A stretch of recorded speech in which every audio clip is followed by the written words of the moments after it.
Muhammadu Buhari, premier dirigeant d'Afrique subsaharienne reçu par Donald Trump. Lire aussi. Au Nigeria, l'assaut de Boko Haram contre Maiduguri repoussé par les forces de sécurité. L'exécutif américain est resté plutôt discret à l'approche de cette visite durant laquelle aucune annonce de taille n'est attendue. Mais 15 mois après l'arrivée au pouvoir de Donald Trump, elle constitue un signal.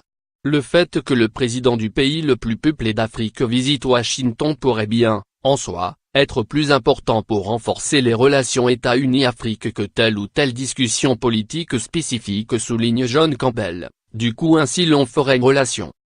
Les relations entre l'Afrique et Donald Trump ont été durablement marquées par les propos de ce dernier, qui avait évoqué des pays de merde à propos de Haïti et des pays africains.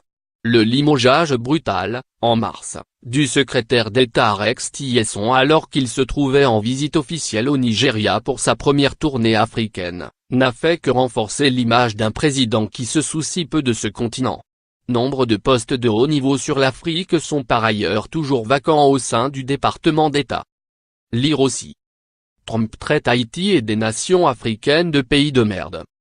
L'administration voit peut-être cette visite de Buhari comme une occasion de rectifier le tir, même s'il est peu probable qu'elle le formule ainsi, souligne John Campbell, qui fut ambassadeur des États-Unis au Nigeria de 2004 à 2007. Muhammadu Buhari est devenu, en 2015, le premier dirigeant nigérian d'opposition à battre un président sortant au cours d'une élection considérée comme libre et légitime.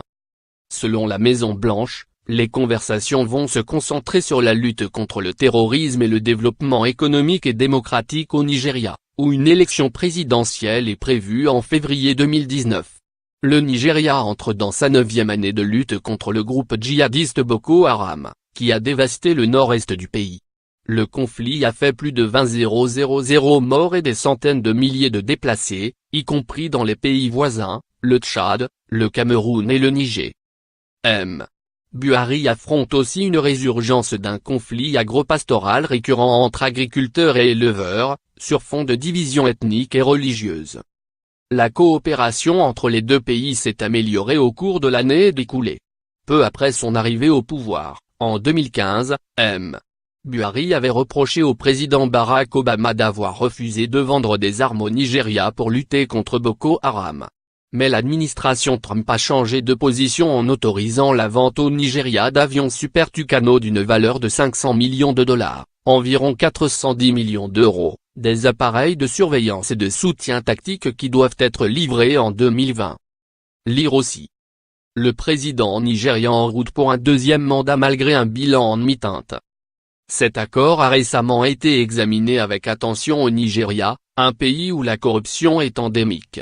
Les élus nigérians ont accusé leur président d'illégalité au sujet des fonds utilisés pour acheter ces avions.